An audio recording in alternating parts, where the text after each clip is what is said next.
The Austrian village of Grabenegg may be worlds apart and miles away from the African savannas, the Asian rice paddies, or the wheat fields of South America.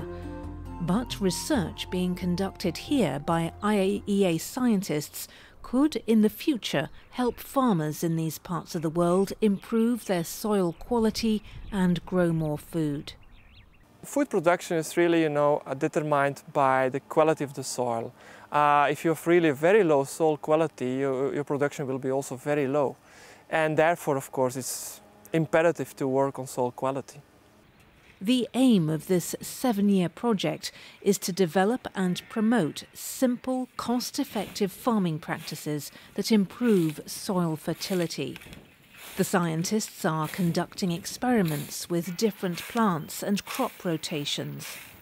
They're researching the use of plants which can fix the nutrient nitrogen into their roots and act as a natural fertilizer, and how soil can benefit from a technique known as mulching, which uses the parts of the plants that are often discarded after harvesting as ground cover.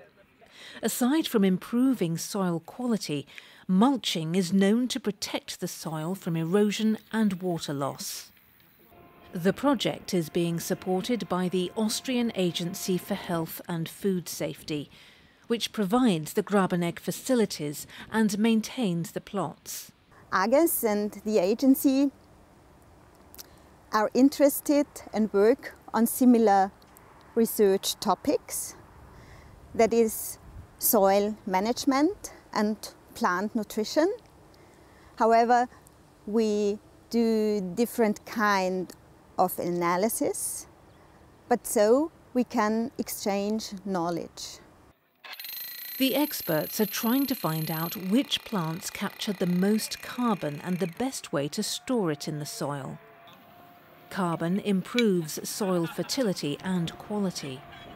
More carbon in the soil means less of the greenhouse gas, CO2, in the atmosphere. Deep sampling to 1 metre is needed to find out what's happening below ground.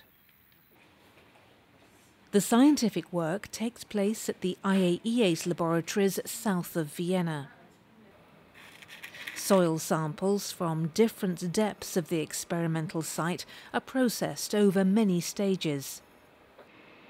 An ultrasonic probe is used to break down soil particles. These are processed further to get the fractions needed for analysis. Tiny amounts contain information about the levels of carbon and nitrogen, which are indicators of good soil quality. A special technique, known as isotope ratio mass spectrometry, can measure the isotopic composition of these elements.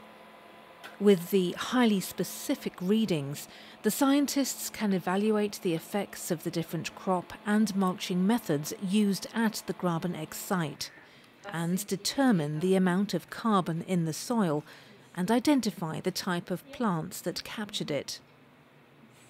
What we hope to achieve is really to know the mechanisms that help to improve soil quality, and these under different cropping systems.